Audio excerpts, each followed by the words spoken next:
First, I would like to ask about these deportations. We were just watching the White House continue to double down on this one specific case, Mr.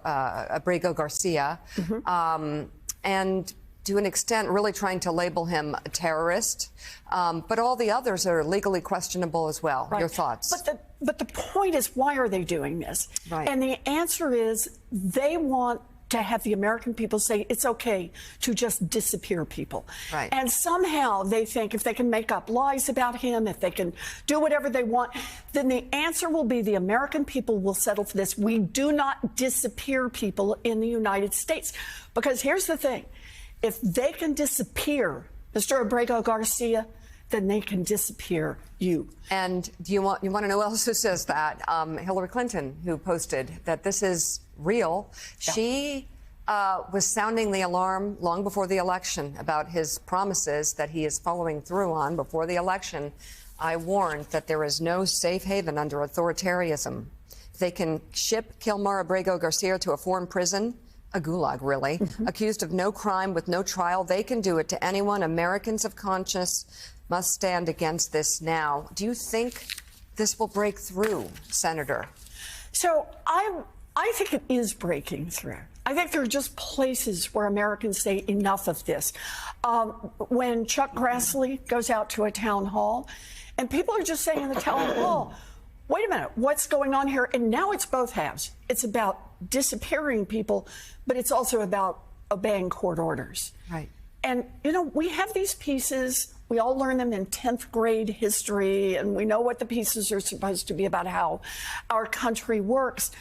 But now what we've got is truly a man who threatens it, a spineless bunch of Republicans in the House and Senate who help it along. And the American people saying, wait a minute, I think this is the moment we're going to have to start fighting back for our country. So here's what I've got to pose this question to you, Elizabeth. First of all, it's great to see you. Good to see you. Tell all my friends there I said hello. Will do. Everywhere I go, what's happened is, as usual, Trump has taken over the media space in a way that is overwhelming. And in that moment, there are millions of Americans that are depressed, frustrated, anxious, very emotional about what's going on. They turn on the news or they open their TikTok and all they see is the Trump stuff. They're not seeing the Democratic counter. And so everywhere I go, people grab me and go, why aren't the Democrats doing more? What's wrong with the Democratic messaging? Why aren't they out there in the streets? What's going on with the Democratic senators and House members? So this is your opportunity. I want you to explain to all the people what you are actually doing and why it is harder than it looks to dominate airspace in light of all the crap that's going on in the Oval Office. So, you know, let's do Constitutional Law 101. We've got Congress. We're supposed to make the laws. The administration is supposed to administer those laws. The courts are supposed to enforce those laws. A big part of what's going on right now is that we are doubling down on the Constitution. So all the places where Donald Trump is breaking the law, it's in the courts. We've got over 100 lawsuits that are going forward in the courts. That really is the right thing for us to do. Second thing we're doing is we do the things that are appropriate for Congress.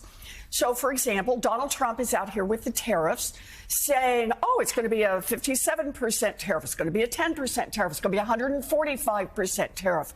Markets are doing this. Where does he get the power to do that? That's supposed to be with Congress. Well, the power he's using is an emergency authority that says specifically, Congress, of course, can say, hey, there's no emergency.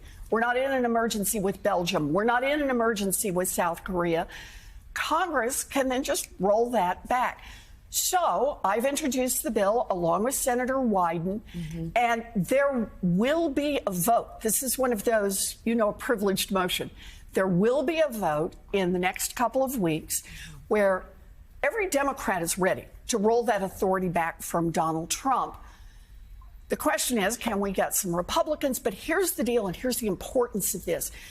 Every Republican will be required to go on the record and to say quite publicly, while things are crashing about them, either they are there only to bow down to Donald Trump, or they are there to stand up for the people who elected them to stand up for our country. And you just got to force them into those votes. What do you think the count is? When you got 6 Republicans, maybe 7?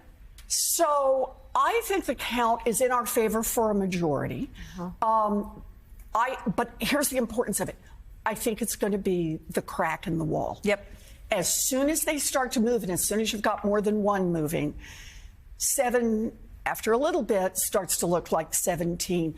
People don't want to be caught on the wrong side of history. And here's the thing. You know this, Claire. There's a long time when things go wrong, Republicans and Democrats in the elevator, down on the floor of the Senate, back in the cloakroom, they say to each other, we got a little problem here. Now, no one wants to meet your eye, Claire. Right. Well, Nobody from the Republicans, Really? it's heads down. And when you say what's happening in the market, it's just heads down. That's so awkward. They know. But the point is, they do know and they understand. Look, I have no sympathy here. They are in the box. They want to be a Republican. That is the damn box you've put yourself in. But you're going to have to make a decision. Is it bow down to Trump or is it stand up for the American people? Whoa. You know, off of Claire's initial question to you, what do the Democrats do when combating what I would call the theater of planned cruelty by the Trump administration? It's no accident in my mind that Mr. Abreu Garcia looks the way he looks and doesn't look the way I look or the way you look. They plan these things and clearly have planned them for quite some time. Right. And it seems to me that there's no really tough, almost gangster-like response from the Democrats about what's going on. Because ultimately, that's not who we are. You better step it up then. Well, but this is the difference. Look, because it's happening everywhere. There is a pattern here. I know it feels like a dust storm, but watch what's happening back in Congress. They're moving forward every step, taking every step to do what? To be able to do giant tax giveaways for billionaires and pay for it how? On the backs of cutting Social Security, cutting our promises to our veterans, cutting health care for little babies, taking away support for our public schools, for our kids with special needs. They think they can get away with that. Our job is to get out. Here's our secret plan. We'll tell everyone right now, is tell the truth. Because the American people, this is so damned unpopular. I get it.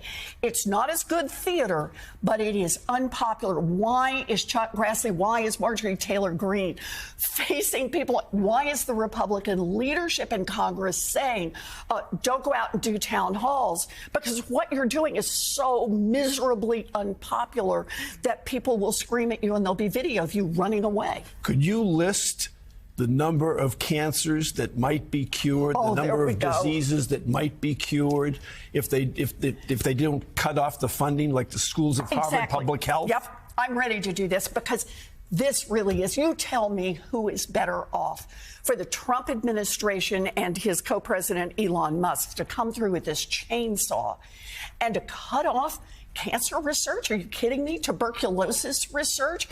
Really? Who is better off? Because those diseases don't just hit Democrats, baby. They hit Democrats, Republicans, and independents. It is the reminder we make these investments because we believe in the dignity of every human being and trying to create opportunity for every one of them. Republicans want to fight us on that. I'm ready. I'm ready for that fight. Senator, the through line in all of these stories to me, as we debate, is it malice or incompetence? Is that incompetence? No, I think this one's malice. But I also most generously want to make the point that even if we grant a certain innocence of intent, incompetence can also be malice. If you're swimming and you're drowning and the lifeguard actually doesn't know how to save you, if you're relying on the Defense Department to not be on a Signal group chat, on an economic advisor to have a sense of how this goes for the market, all of that is horrifying. And then I look at these rallies that Bernie Sanders and AOC are staging, and I'm wondering, what do you do with that energy level from that wing of your party in response to people who are feeling malice, incompetence, the pain in a way that is visceral and quite obviously real? Yeah. So it's a great question. I'm sorry, I didn't mean to jump in quite so fast on it, but I feel so strongly about this. You are right. It's malice at every level. You turn someone like Elon Musk, the richest man in the world, loose, metaphorically, with a chainsaw. Here's a man who wants to cut access to Social Security, can't officially do it because you'd have to go to Congress, and Congress isn't going to vote for that, not even with a Republican majority. So what do? They take the end run, and they cut the number of people who work there. They close the offices because that means the number of errors will go up. People who I got contacted my office just the other day. Someone has an adult son with autism, gets a check from Social Security disability to help take care of him. He just disappeared from the system. How do you get that corrected if there's nobody there on the other end? So cut is what they're trying to do. A man who makes $8 million a day just from his government contracts wants to cut access for people who are making $65 a day on Social Security. So my view on this is people get this. They get it whether they're Democrats, Republicans, or independents. The question you ask is, what are we going to do with this energy? And I think this is the moment. I think the energy is starting to roil. It is starting to boil. For some people, it's going to be Social Security that finally brings them out. For others, it's going to be the attacks on our public schools. For others, it's going to be what they're doing to our Veterans Administration. And the tariffs, remember, they're going to hit everybody because they're going to raise costs, they're going to drive up inflation, and they're going to drive up unemployment. Yeah. So this is going to be one of those where what we're really going to see, I do my Constitutional Law 101, but all of it is resting on the foundation of the consent of the people. Yeah. And people are starting to say, look, Donald Trump ran for office saying, I will lower your costs on day one. Remember? As soon as he gets elected, first thing he says is the reason I got elected is because I promised to lower costs.